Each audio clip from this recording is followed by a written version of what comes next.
So here's a take that some people might not like all that much, but it is factually true. The movie It's a Wonderful Life, that Christmas story, what it is subversive heresy.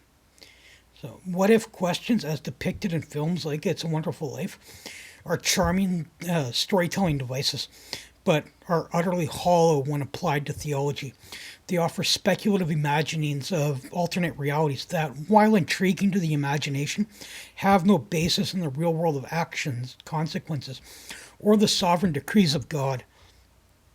The millions of what ifs that flip through the human mind are nothing but mental phantoms, for not one of them manifest in actual deeds. A man may dream endlessly of what ifs, but the reality is life unfolds in concrete choices, actions, and divine ordination.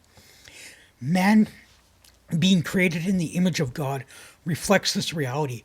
God has no what ifs in his nature or decrees.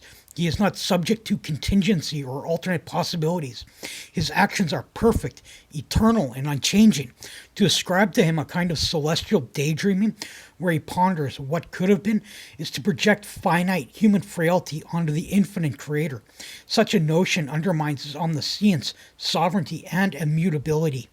It reduces God to a cosmic tinkerer, endlessly speculating on hypotheticals rather than executing his perfect will. This is not the God of Scripture.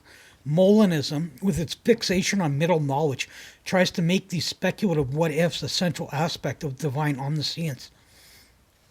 It imagines a God who, like the protagonist of It's a Wonderful Life, entertains endless hypothetical scenarios to account for human free will. But this is empty speculation masquerading as theology. Scripture never portrays God as considering alternate realities. Instead, it presents him as the one who declares the end from the beginning, Isaiah 46, verse 10, whose decrees stand firm and whose purposes are accomplished without a shadow of turning, James 1:17. The problem with Molinism is that it not only lacks a scriptural foundation, but also does nothing to further true knowledge of God or promote sanctification. Theology is meant to deepen our understanding of God's character and transform us into the image of Christ.